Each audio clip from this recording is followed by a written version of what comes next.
Hey everybody, thank you for joining me today.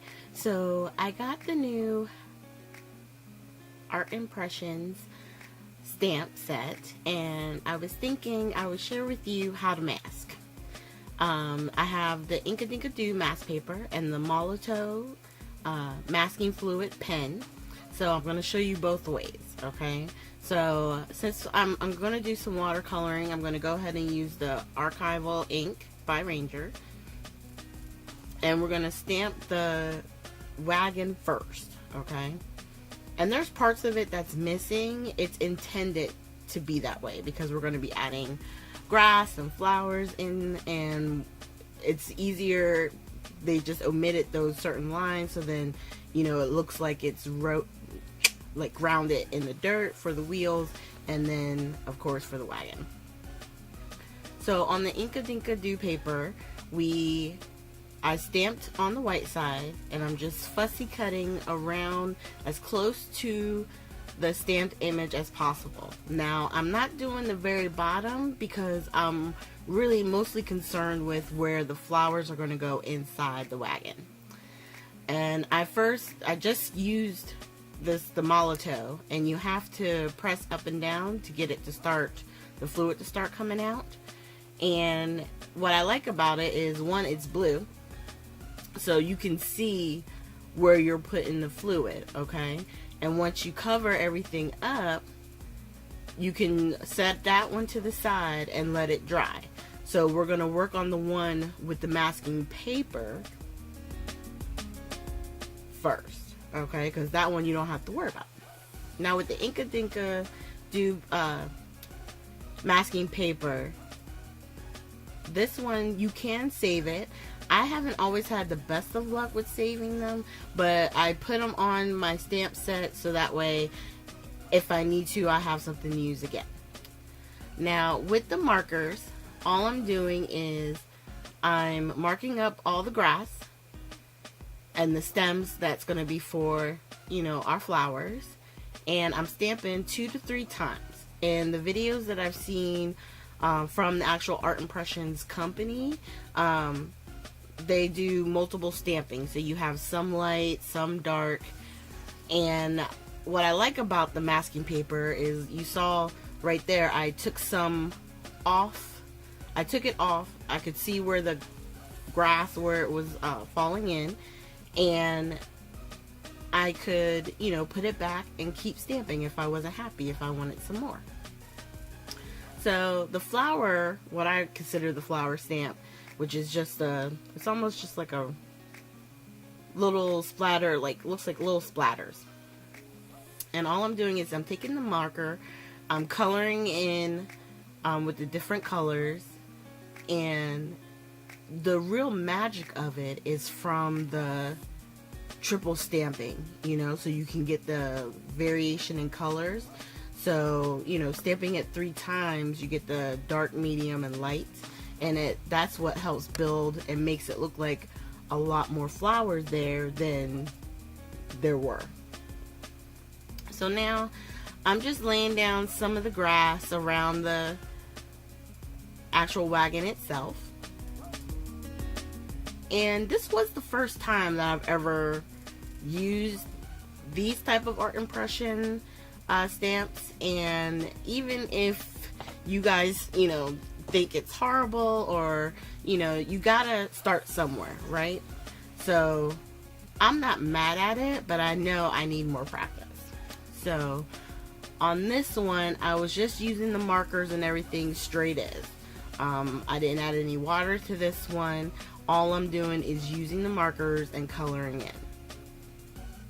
So for the gray, I used 2 different grays, one darker one to kind of, you know, give me a little bit dimension, and then I blended it in with my lights, which is what I put on the top. And then I'm just doing the same thing with the bars, that's for the wheels. I'm using the same gray, and then I took black for the wheel. And then to ground it, I just used my I want to say this is like a light tan marker to create, you know, the road where the wagon may be, you know, coming down. And some of those grass marks that I did earlier that I really wasn't liking. It's funny, but with the marker it kind of toned it down, so it didn't, excuse me, it didn't make it as bad. So now I was trying to figure out where to put my sentiment, and it never fails. You stamp it down and it's crooked. Oh, it drives me nuts. But there's always a fix for it, which I'll show you at the end. By now, the one with the Molotow is dry, okay? Now the method is still the same. The area where the blue is will remain white. So on this one, we can do more of a watercolor technique, which you'll see as we go through. And I would probably say out of the two methods, I really liked using the Molotow marker because it, I don't know why, but for me, my brain, it just seemed like it worked a lot better. And I made a couple of smudges on the side. I just cut those off real quick. So my advice is be careful with your markers while you're, you know, doing all your inking and stamping. So since I had the more of the idea to do the watercolor, I'm taking my Prima oil pastels and I'm laying down the ground for with those. And then where the green is, where the greenery, I did put a little water to that, just so that way it would kind of give it more of a watercolor look and maybe not as defined, even though at the end I will go back and add more stems. Okay, so once we get the ground in, and I realized with where everything was lining up, I needed to add a little bit more brown over on the right, so it would make more sense.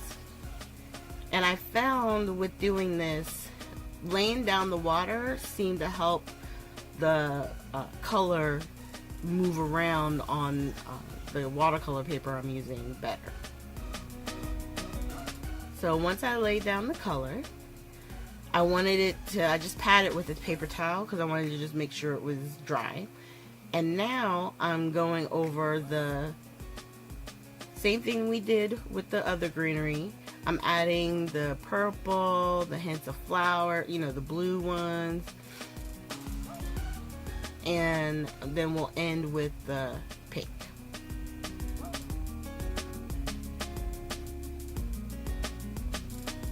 And then what I'll do is, once I get the pinks done, I'm going to take my water brush and go through and tap on where some of the flowers are, so that way the flowers will get that kind of watercolor look as well. That's all we're doing right here. And then this is the part where I told you I did some more of the green stems because I had put down too much water and it had lost a lot of its definition. And now with the Molotow, all you do is rub it off with your finger. And look, we have a nice bright white wagon. Now for this wagon, I decided let's go with color. So I took red marker and I'm laying down the color for that. And then to create a highlight, I just used the same gray pen I used before. And I put it underneath the lip of the wagon and on the edge. And then I'm using the black marker to color in the wheels and the bars that are holding everything together. And on this one, for the centers of the wheel, I tried to make those gray, but it wound up looking like it was all black. So I just took a white gel pen and put a little dot in the center. And then I took the same gel pen and just put some white lines here and there. No rhyme or reason, just sometimes it makes it look finished and I see other people do it. So I was like, well, let me try it. And then in the center where the pink flowers were, I just dabbed a little bit with the marker. So up there at the top, I know that was really fast, but you'll see it here as we go through. I did stamp the sentiment and then I cut it out with a punch. So that way it would be straighter on the final product. So thank you guys for joining me. I'm going to be doing probably more with this, only because, like I said, I've never used it before, and it was fun. It was something different, you know. So just make sure you hit the like, subscribe, and share button, and I will see you guys with our next video. And at the very end, there will be links to our last 3 technique videos. Thanks, and you guys have a great day.